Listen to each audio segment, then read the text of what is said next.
Hello friends, ഇന്ന് ഞാൻ വന്നിട്ടുള്ളത് നല്ലൊരു ട്രാവൽ വ്ലോഗ് ആയിട്ടാണ്. ഇന്ത്യയിലെ ന്യൂ ബോൺ ഡെസ്റ്റിനേഷനായ ജഡായു എർത്ത് സെന്ററിലേക്കാണ് ഇന്ന് നമ്മൾ പോകുന്നത്. ഏകദേശം ഒരു 11 മണിയായപ്പോഴാണ് കേട്ടോ ഞങ്ങൾ ഇവിടെ എത്തിയത്. ഈ പാർക്കിങ്ങിൽ കാറ് പാർക്ക് ചെയ്ത ശേഷം ഞങ്ങൾ നടന്നു. ആ ഒരു ഭാഗത്തേക്ക് നടന്നു പോകുമ്പോൾ തന്നെ കേബിൾ കാറ് പോകുന്നത് കാണാൻ സാധിക്കും. കേബിൾ കാറ് പാറയുടെ മുകളിലേക്ക് പോകുന്നത് നമുക്ക് നല്ല ഭംഗിയായിട്ട് കാണാൻ സാധിക്കും. ഇതാണ് ജഡായു എർത്ത് സെന്ററിന്റെ മെയിൻ ബിൽഡിംഗ്. ഇവിടെ നിന്നാണ് എൻട്രൻസ് ടിക്കറ്റ് എടുക്കേണ്ടത്. ഒരാൾക്ക് 354 രൂപയാണ് ടിക്കറ്റ് ചാർജ്. 90 സെന്റിമീറ്ററിന് താഴെയുള്ള കുട്ടികൾക്ക് ഫ്രീ എൻട്രി ആണ്. രാവിലെ 10 മണി തൊട്ട് വൈകിട്ട് 5:30 വരെയാണ് ഇതിന്റെ പ്രവർത്തന സമയം. ഈ ഒരു ഭാഗത്ത് നിന്നാണ് കേബിൾ കാറിന് വേണ്ട ടിക്കറ്റ് എടുക്കേണ്ടത്. ഒരാൾക്ക് 315 രൂപയാണ് കേബിൾ കാറിന് ഈടാക്കുന്നത്. അഡ്വഞ്ചർ ഇഷ്ടപ്പെടുന്നവർക്ക് ജഡായു പാറയിലേക്ക് പോകുന്നതിന് വേണ്ടി മനോഹരമായ ഒരു നടപ്പാതയുമുണ്ട്. 826 പടികളുള്ള വളഞ്ഞു പുളഞ്ഞ ഒരു നടപ്പാതയാണത്. ഏകദേശം 60,000 കല്ലുകൾ ഉപയോഗിച്ചാണ് ഈ നടപ്പാത നിർമ്മിച്ചിരിക്കുന്നത്. ഞങ്ങൾ നടന്ന് അകത്തെത്തിയപ്പോഴേക്കും ഒരു നീണ്ട ക്യൂ ആയിരുന്നു കണ്ടത്. 12:30 മണി വരെ ഞങ്ങൾ ഈ ക്യൂവിൽ നിൽക്കേണ്ടി വന്നു. അറ്റ് എ ടൈം 4 കേബിൾ കാറാണുള്ളത്. ഒരു കേബിൾ കാറിൽ 8 പേർക്ക് പ്രവേശിക്കാം. ലോകത്തിലെ ഏറ്റവും വലിയ പക്ഷി ശില്പമായ ജഡായുവിനെ കാണുന്നതിന് വേണ്ടി നമ്മളെ മുകളിലേക്കും താഴേക്കും കൊണ്ടുപോകുന്നത് കേരളത്തിൽ മറ്റൊരിടത്തും കാണാത്ത നിലവാരത്തിലുള്ള സ്വിസ് നിർമ്മിത കേബിൾ കാറുകളുടെ ഒരു നിരയാണ്.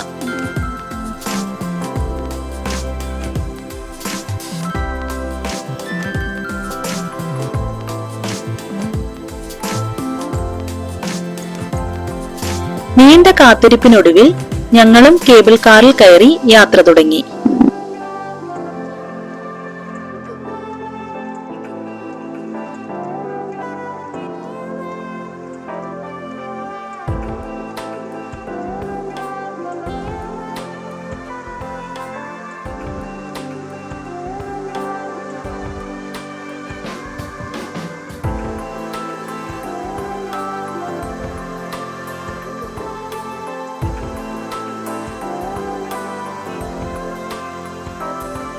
മക്കളും ഞങ്ങളും ഒക്കെ ഒരുപോലെ എക്സൈറ്റഡ് ആയിരുന്നു കേട്ടോ. അത്ര ഭംഗിയുള്ള കാഴ്ചകളായിരുന്നു കേബിൾ കാറിൽ നിന്ന് നമുക്ക് കാണാൻ സാധിക്കുന്നത്.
ഈ കേബിൾ കാറിലിരുന്ന് താഴേക്ക് നോക്കുമ്പോൾ പ്രകൃതി സൗന്ദര്യം ഇഷ്ടം പോലെ നമുക്ക് ആസ്വദിക്കാൻ സാധിക്കും. നല്ല മനോഹരമായ കാഴ്ചകളാണ് ഇതിലൂടെ പോകുമ്പോൾ. 826 പടികളുള്ള ആ വിശാലമായ നടപ്പാതയും നമുക്കിതിലൂടെ കാണാൻ സാധിക്കും. ആളുകൾ കുടയൊക്കെ ചൂടിയാണ് കേട്ടോ ഈ ഒരു പാതയിലൂടെ നടക്കുന്നത്. അങ്ങനെ ഞങ്ങൾ ഏതാണ്ട് 1 മണിയോടുകൂടി ഈ ഒരു ജഡായു പാറയിൽ എത്തിയിട്ടുണ്ട്.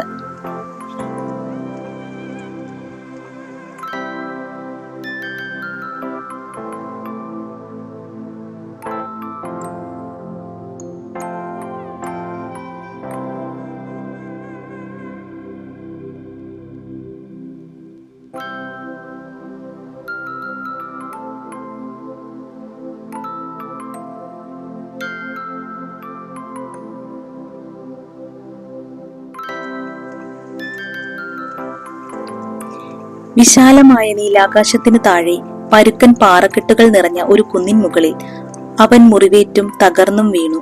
നിരാശയോടെ സ്വർഗത്തിലേക്ക് നോക്കി തന്റെ നാഥന്റെ വരവിനായി പ്രാർത്ഥിച്ചു. അവന്റെ നഖങ്ങൾ കഠിനമായ വേദനയിൽ മുറുകെ പിടിച്ചു.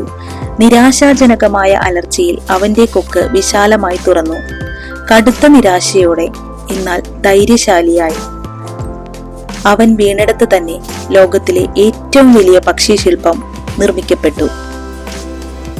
അതെ, ഇതാണ് ലോകത്തിലെ ഏറ്റവും വലിയ പക്ഷിശില്പമായ ജടായു. ഇതിന്റെ ശില്പി രാജീവ് അഞ്ചലാണ്.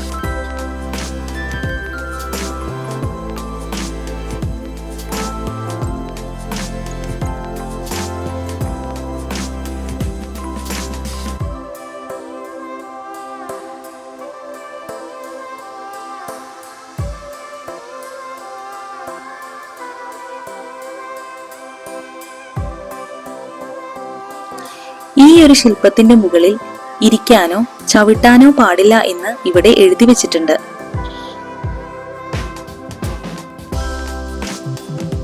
സിദ്ധ ഹീലിംഗ് ഗുഹകൾ, മ്യൂസിയം, 6D തിയേറ്റർ എന്നിവയുടെ നിർമ്മാണം ഇവിടെ നടന്നുകൊണ്ടിരിക്കുന്നു. ഇതിന്റെ മുകളിൽ നിന്ന് നോക്കുമ്പോൾ അതിമനോഹരമായ പ്രകൃതി സൗന്ദര്യം നമുക്ക് ആസ്വദിക്കാൻ സാധിക്കും.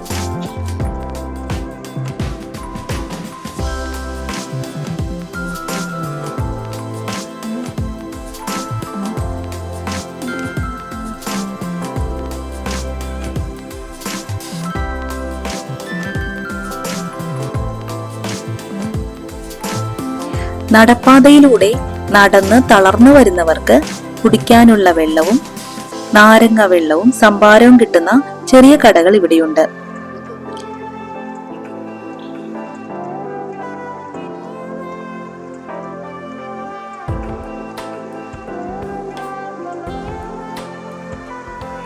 ജടായു ശില്പത്തിന്റെ അകത്താണ് മ്യൂസിയത്തിന്റെ പ്രവർത്തനങ്ങൾ നടക്കുന്നത്.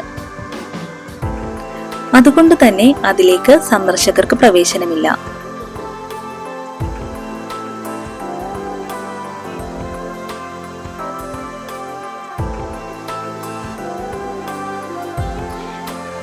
ഈ ഒരു പാർക്കിന്റെ മെയിൻ അട്രാക്ഷനായ വ്യൂ പോയിന്റ് ആണ് ആ കാണുന്നത്. അവിടെ നിന്ന് താഴേക്ക് നോക്കിയാൽ നമുക്ക് താഴെയുള്ള പ്രകൃതി രമണി മുഴുവനും കണ്ടാസ്വദിക്കാൻ സാധിക്കും.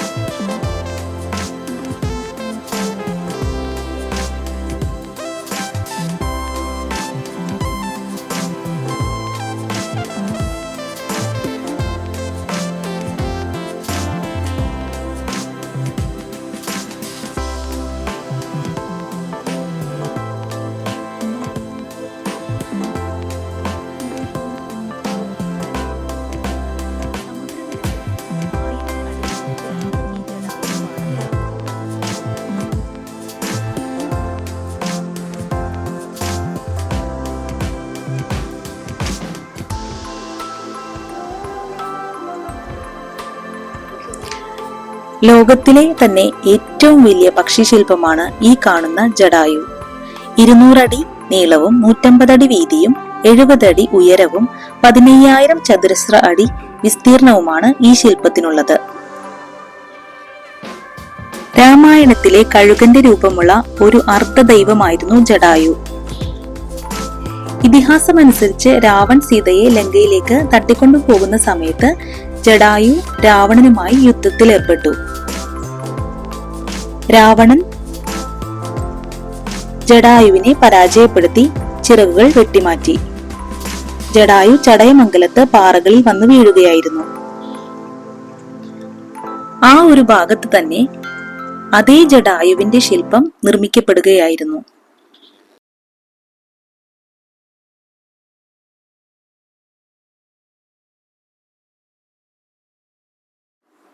ഇതിനോട് ചേർന്ന് തന്നെ ഒരു ചെറിയ അമ്പലവുമുണ്ട്.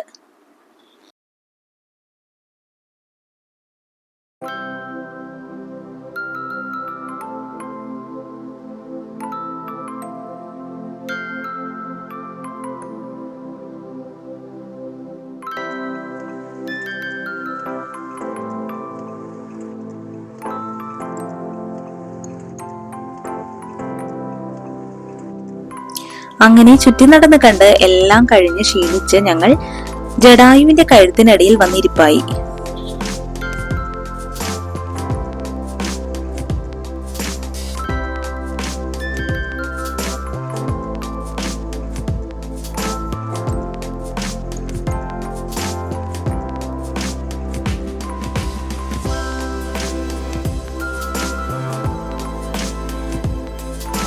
പിന്നീട് ഞങ്ങൾ 3:30 മണിയായപ്പോഴേക്കും ക്ലബ് കാറിൽ കയറി താഴേക്ക് യാത്രയായി.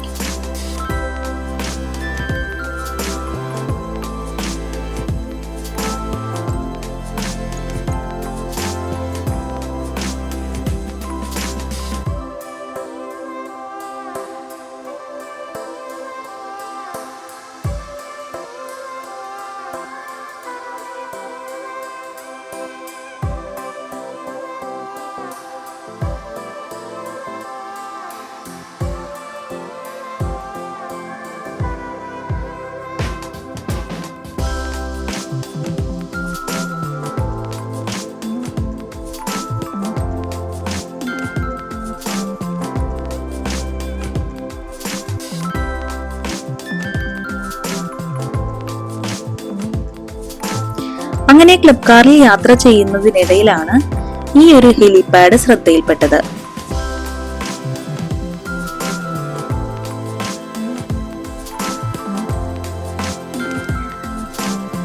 ക്ലബ് കാറിൽ കയറി താഴെ എത്തിയാൽ അവിടെ 12D ഫിലിമുള്ള തിയേറ്റർ, കുറെ ഷോപ്പുകൾ, ഫൺ സോൺ എന്നിവയൊക്കെയുണ്ട്. ഇവിടുത്തെ ഒരു കടയിൽ നിന്നും ഞങ്ങൾ ലഞ്ച് കഴിച്ചു. അങ്ങനെ അവിടെ നിന്ന് യാത്രയായി. ഈ ജടായു എർത്ത് സെന്ററിന്റെ വീഡിയോ കൂട്ടുകാർക്ക് ഇഷ്ടപ്പെട്ടാൽ ലൈക്ക് ചെയ്യാൻ മറന്നു പോകരുത്. നല്ല നല്ല വീഡിയോസ് ആയിട്ട് വരാം. Thank you for watching.